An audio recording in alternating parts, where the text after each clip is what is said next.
Minha mãe, minha rainha, eu sou teu e tu és minha. Minha mãe, minha rainha, eu sou teu e tu és minha mãe, minha rainha, és minha mãe, minha rainha. Irmãos e irmãs, louvado seja nosso Senhor Jesus Cristo e sua amadíssima Mãe. Para sempre sejam louvados. Bom dia a todos que estão nos acompanhando nesta manhã de segunda-feira da 32ª semana do Tempo Comum. A todos vocês que participam conosco através da oração, da leitura e reflexão da Palavra de Deus, desejo que sejam muito bem-vindos ao nosso encontro com a Mãe da Misericórdia deste dia. Iniciemos o nosso encontro nos unindo pela Santíssima Trindade. Em nome do Pai, do Filho e do Espírito Santo. Amém.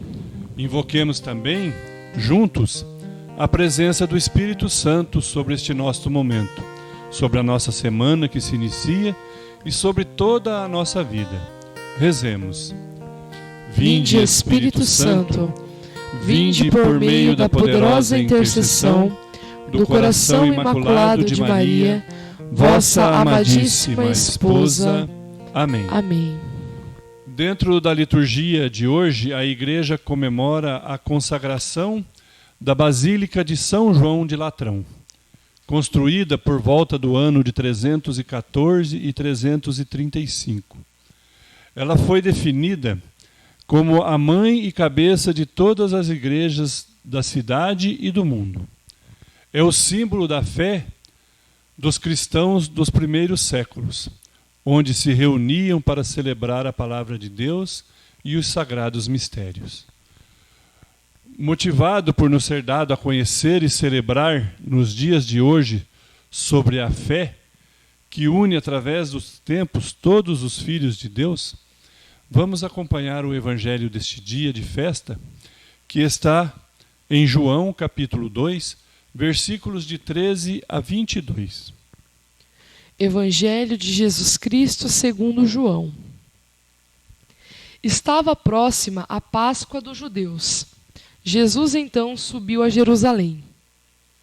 No templo, encontrou os que vendiam bois, ovelhas e pombas, e os cambistas nas suas bancas. Então, fez um chicote com cordas e a todos expulsou do templo, juntamente com os bois e as ovelhas. Jogou no chão o dinheiro dos cambistas e derrubou suas bancas. E aos vendedores de pombas disse: Tirai daqui essas coisas, não façais da casa de meu pai um mercado. Os discípulos se recordaram do que está escrito: o zelo por tua casa me há de devorar. Então, os judeus perguntaram a Jesus: Que sinal nos mostras para agires assim? Jesus respondeu: Destruí vós este templo, e em 3 dias eu reerguerei. Os judeus então disseram: A construção deste templo levou 46 anos, e tu serias capaz de erguê-lo em 3 dias? Ora, ele falava isso a respeito do templo que é seu corpo. Depois que Jesus fora reerguido dos mortos, os discípulos se recordaram de que ele tinha dito isso e creram na Escritura e na palavra que Jesus havia falado. Palavra da salvação. Glória a vós, Senhor. O templo deveria ser o lugar do culto ao Deus verdadeiro da Bíblia, o Deus de libertação, o Deus dos pobres e sofridos. Porém, Jesus encontra um verdadeiro mercado, onde era possível comprar e vender os animais para os sacrifícios. E também funcionava ali a casa de troca das moedas, uma espécie de casa de câmbio dos dias atuais. Jesus, então, de uma maneira inusitada e inesperada aos olhos dos judeus, faz um chicote com cordas e expulsa a todos que ali comercializavam de maneira abusiva os animais que seriam dados em sacrifício. Agindo assim, nos dá a impressão que Jesus agiu com violência e raiva. Mas, como a leitura nos revela, os próprios discípulos lembraram mais tarde que a Escritura já dizia: o zelo por tua casa me consumirá. Quer dizer, a casa do Pai era representada pelo templo, onde se escutava a palavra, e que não era admitido transformar esta casa em um centro comercial ou um shopping center. Que o comércio realizado naquele local descaracteriza os motivos do sacrifício e também o momento de oração e intimidade com Deus. Assim, o texto de hoje nos traz um alerta. Jesus não veio compactuar com uma religião exploradora, alienadora e aliada ao poder, mas para encarnar as opções do Deus libertador e libertar dos males e de toda a exploração. Ele veio para que todos tenham a vida e a vida em abundância. Uma religião que abandona a sua função profética e evangelizadora é tão traidora como a religião decadente das elites do templo. A igreja deve ser o local de acolhida dos seus fiéis para prestarem louvores, rezarem em comunidade, fazerem suas súplicas e agradecerem pelas graças recebidas. E, principalmente, local de interiorização dos fiéis para conseguirem entrar em intimidade com Deus e comungarem do corpo, sangue e da palavra de Deus que vive entre nós. Temos que ter o cuidado para que os excessos de requintes, luxos, belezas exteriores passem a ocupar entre os fiéis um lugar mais elevado que a reflexão, a leitura, a oração e a celebração da Eucaristia e da Palavra. Jesus desafia a inteligência dos judeus ao declarar que reergueria o templo em 3 dias. No entanto, eles não prestavam atenção nos ensinamentos e poder de Jesus, e não entenderam que Jesus já antecipava o que as profecias já haviam anunciado em relação à sua morte e ressurreição no 3º dia.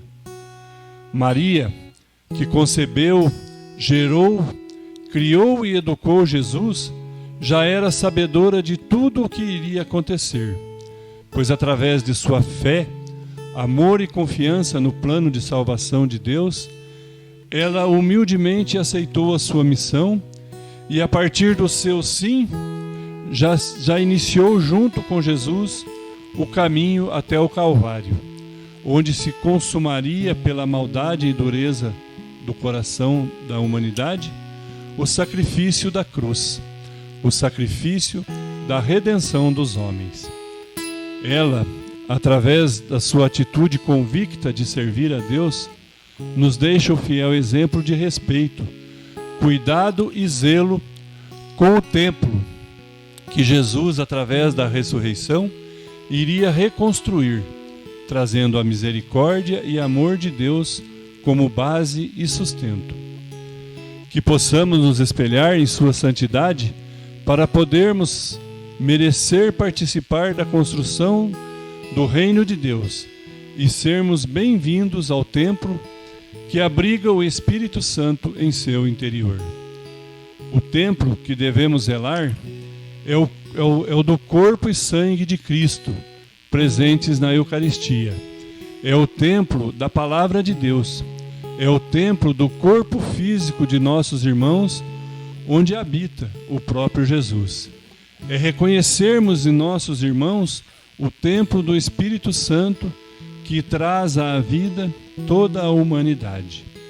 Por isso, peçamos por intercessão de nossa Mãe da Misericórdia ao Senhor Jesus, que nós tenhamos, pelas coisas do Pai, o mesmo zelo que Ele teve, sabendo reconhecer as exigências práticas da nossa fé.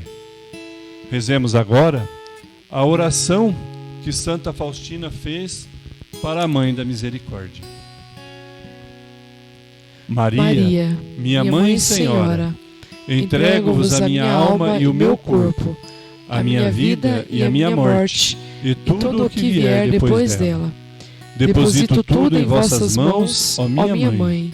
Cobri a minha alma com o vosso manto virginal e concedei-me a graça da pureza do coração, da alma e do corpo.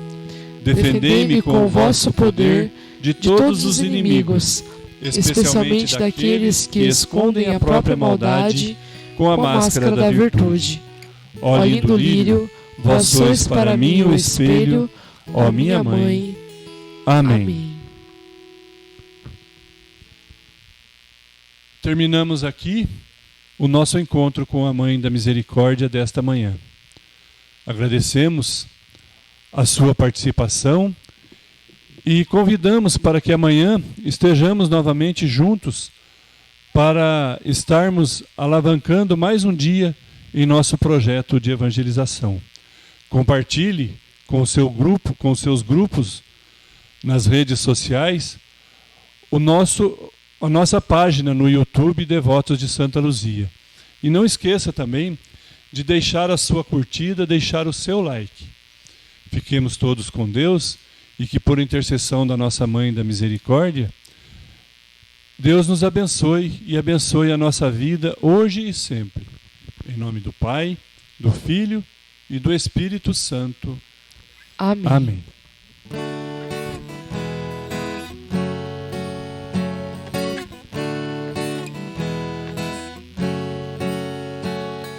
Mãe da Misericórdia, Mãe da Misericórdia, Mãe da Misericórdia, alcança de teu Filho as bênçãos para todos nós. Mãe da Misericórdia, Mãe da Misericórdia, Mãe da Misericórdia, Mãe da Misericórdia.